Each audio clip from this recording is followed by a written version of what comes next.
perubahan peraturan daerah nomor 13 tahun 2023 tentang pajak daerah dan subsidi daerah. Ini merupakan tindak lanjut dari rekomendasi hasil regulasi Kementerian Dalam Negeri dan Kementerian Keuangan.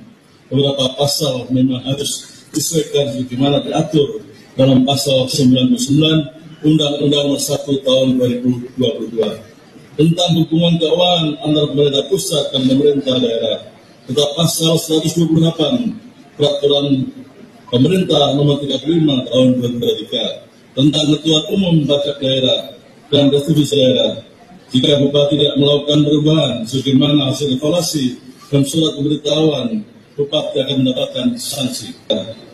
Jika Bupati tidak melakukan perubahan sebagaimana hasil evaluasi dan surat pemberitahuan, Bupati akan mendapatkan sanksi. Halo pemirsa, hari ini tanggal 25 Agustus 2025, di mana di media sosial di hari sebelumnya banyak sekali ada seruan-seruan terkait dari demo bersama di tanggal hari ini.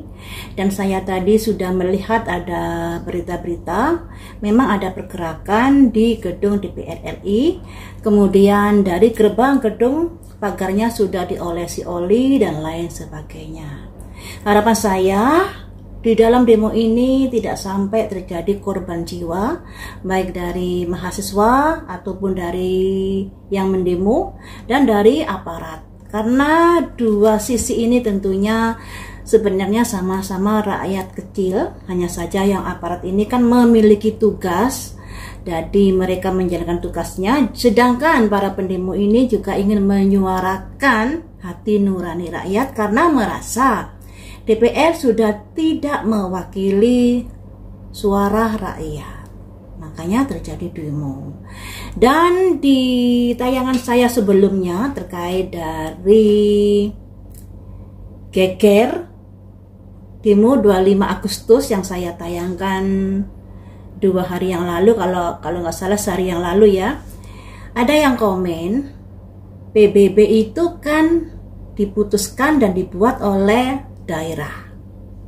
Karena di ulasan saya kemarin itu juga mengaitkan demo ini salah satu penyebabnya adalah pajak yang meningkat, yang peningkatannya atau naiknya nggak tanggung-tanggung, ada yang 100%, bahkan ada yang 1000% dan lain sebagainya. Nah, kenapa sih daerah-daerah ini sampai berani menaikkan PBB-nya sekian besarnya?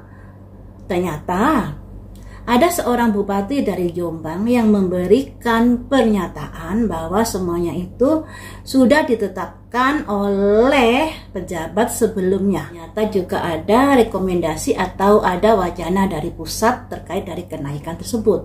Nah, makanya di sini kita juga heran kan, kalau seandainya daerah menaikkan pajak yang sedemikian besarnya, jika berpotensi adanya unjuk rasa dan lain sebagainya, tentunya pusat juga akan memberikan peringatan kepada daerah. Biasanya kalau naikkan 5%, 10%, tapi di sini malah 100%, 200 lebih dan lain sebagainya, naiknya nggak tanggung-tanggung. Nah, ketika seandainya para pejabat daerah ini pada akhirnya menaikkan pajaknya yang sedemikian rupa, kalau tidak ada kesesuaian dari aturan di pusat, walaupun di sini adalah hak daerah untuk menetapkan aturan pajak PBB, tapi kalau dirasa bisa mengganggu dari pertahanan dan keamanan negara karena ada potensi demo, tentunya pihak pusat akan memberikan arahan, peringatan dan lain sebagainya kepada pihak daerah. Tapi apakah itu sudah dilakukan? Nah, kita juga nggak tahu. Hanya saja setelah adanya demo di Pati, kemudian ada pihak-pihak dari bupati yang pada akhirnya jujur menyuarakan bahwa di daerahnya ini ternyata kenaikannya lebih parah dari Pati. Dan mengakui bahwa hal itu karena aturan yang sudah ditetapkan oleh pejabat sebelumnya. Jadi teman-teman, makanya saya mengaitkan bahwa PBB yang ditetapkan oleh daerah ini sesuai dengan pernyataan Bupati Jombang ternyata ada kaitannya dengan seperti saran atau wacana atau rekomendasi dari pusat. itu ya.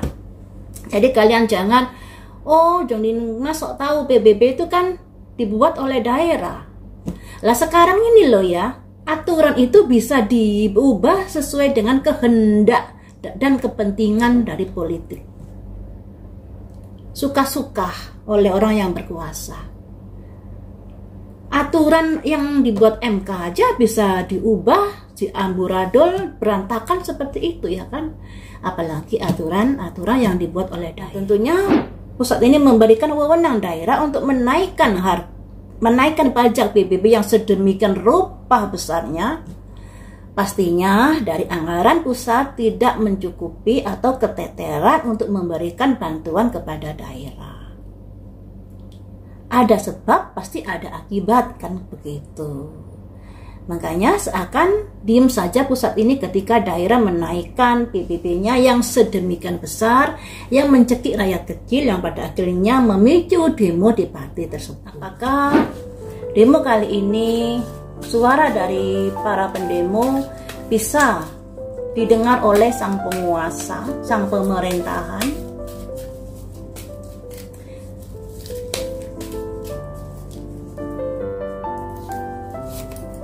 Ada expansion, ada perluasan.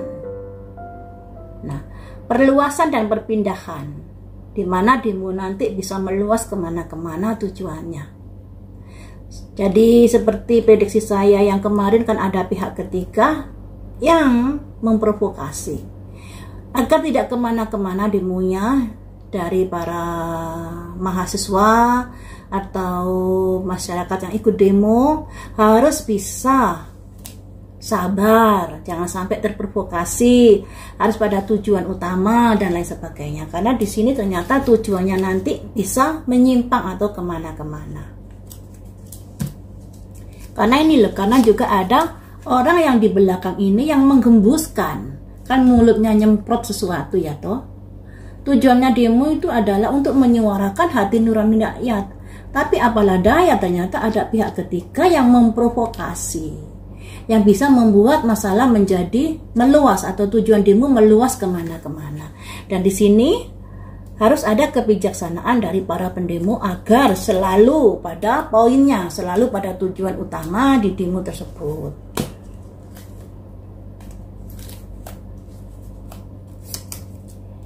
Acceptance dan ada salah terima. Di sini salah terima bisa terjadi pada dua belah pihak. Nah, salah terima ini ya rakyat kecil sudah agak kelelahan, juga sudah agak sebel ya melihat dari peraturan-peraturan yang dibuat yang kalau dilogikakan itu rasanya nggak masuk akal ya toh. Masa kenaikan PBB itu sampai 100%, sampai 1000% dan lain sebagainya, walaupun ternyata hal itu juga belum dilaksanakan karena ada pertimbangan-pertimbangan tertentu sebab di partai sudah demo ya toh. Nah, di sini sebenarnya membuat masyarakat menjadi resah dengan adanya aturan-aturan seperti itu. Nah, tapi sebenarnya memang negara ini lagi kesulitan keuangan. Makanya di sini jangan salah terima dulu kenapa pemerintah membuat aturan-aturan yang seperti itu. Nah, akan tetapi pemerintah juga harus tahu diri. Ketika kalian berharap bisa mengeruk uang dari masyarakat kecil, tapi kenapa kalian tidak memprihatinkan saya gaji DPR, MPR atau pejabat besar tidak dinaikkan sebagai bentuk rasa keprihatinan nasional atas hutang nasional yang harus dipikul sama-sama. Jangan hanya rakyat kecil saja yang diubyek-ubyek dengan pajak, dengan aturan ini dan itu yang memberatkan rakyat kecil. Sedangkan di pemberitaan nasional gaji DPR-nya naik, kabinetnya bengkak kemana-kemana. Sesuatu yang bisa diminimalkan biayanya kan harus dimanfaatkan itu dengan baik. Tidak malah kabinetnya bengkak kemana-kemana, terus menaikkan gaji DPR dan lain sebagainya.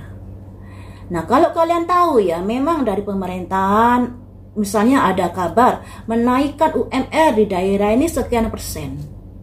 Tapi sebenarnya hanya 1-2 perusahaan yang bisa memenuhi targetnya untuk kenaikan itu.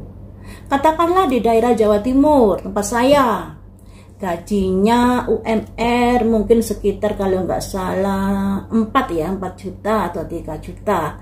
Itu hanya bisa dilaksanakan oleh perusahaan-perusahaan segelintir saja. Selebihnya banyak perusahaan yang masih menggaji karyawannya di bawah 2 juta, di bawah 3 juta. Coba bayangkan, di zaman sekarang ini uang 2 juta cukupkah untuk makan 1 bulan? Karena uang 2 juta ini sudah dikurangi dengan transport, makan dan lain sebagainya, dan biaya hidup dan lain sebagainya. Tidakkah menjerit rakyat kecil ini dengan gaji yang 2 juta ini, ditambah lagi PPP naik yang sekian, ditambah lagi royalti dan lain sebagainya, pada akhirnya memicu adanya kegerahan-kegerahan yang pada akhirnya terjadi demo itu. Salah satu penyebabnya seperti itu. Makanya di sini acceptance, ya salah terima. Kalau memang perekonomian negara Indonesia sedang kolab, ya semuanya harus merasakan. Tidak hanya diberlakukan buat rakyat kecil, ditambah lagi yang diubi-ubi ini rakyat kecil. Kenapa sih para pejabat tidak mensahkan undang-undang perampasan aset untuk para koruptor? Kenapa? Ini loh yang membuat rakyat kecil menjadi geram, sedangkan perekonomian sudah terdesak seperti ini. Kenapa tidak mensahkan undang-undang perampasan aset buat para koruptor itu? Kenapa? Ya kalian bisa tahu jawabannya sendiri ya. Bisa mencari jawabannya sendiri. Selanjutnya, apakah tujuan dari demo ini nanti bisa, katakanlah salah satunya atau beberapa poinnya bisa dilaksanakan oleh negara atau bisa diterima oleh negara? Instingmu kemana? Ada simbol serigala, serigala berbulu domba. Khawatirnya saat demo iya suara akan ditampung dan lain sebagainya. Juntrungnya nanti ada serigala berbulu domba, yang artinya hanya sekedar menampung tapi tidak dieksekusi. Seperti itu. Apakah demo ini nanti bisa dikendalikan oleh pemerintah? Apakah demo ini nanti bisa dikendalikan oleh pemerintah? Ada kreasi-kreasi usaha-usaha untuk tidak membuat demo ini semakin melebar, semakin besar dan lain sebagainya, sudah diusahakan oleh pemerintah. Salah satunya dengan memberikan oli di pagar gedung DPR RI. Tentunya kalau dikasih oli kan memanjatnya ini agak susah ya kan, kepleset terus. Berhasilkah hal itu? Confusion, membingungkan. Jadi demo ini bisa berpotensi besar teman-teman. Makanya saya harap dari mahasiswa harus hati-hati di sini, karena di sini ada pihak ketiga yang berusaha meniupkan atau memprovokasi dan lain sebagainya. Khawatirnya saya di situ ditunggangi oleh pihak ketiga yang ingin mencari keuntungan dari demo tersebut. Ini ya, makanya di sini ada simbol orang lagi. Nah, ini gambarnya orang yang meniupkan sehingga demo ini menjadi membingungkan. Ada kaitannya demo yang pada akhirnya expansion, perpindahan atau melebar kemana-kemana. Ini yang harus diwaspadai oleh mahasiswa atau masyarakat yang ikut demo. Jangan sampai terpancing oleh provokasi. Jadi fokus pada tujuannya demo ini untuk apa.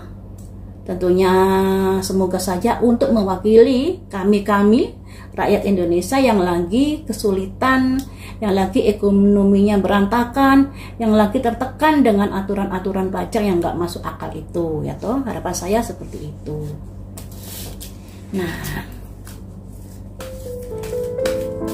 satu lagi kartu ya. Hasil dari demo nanti bagaimana?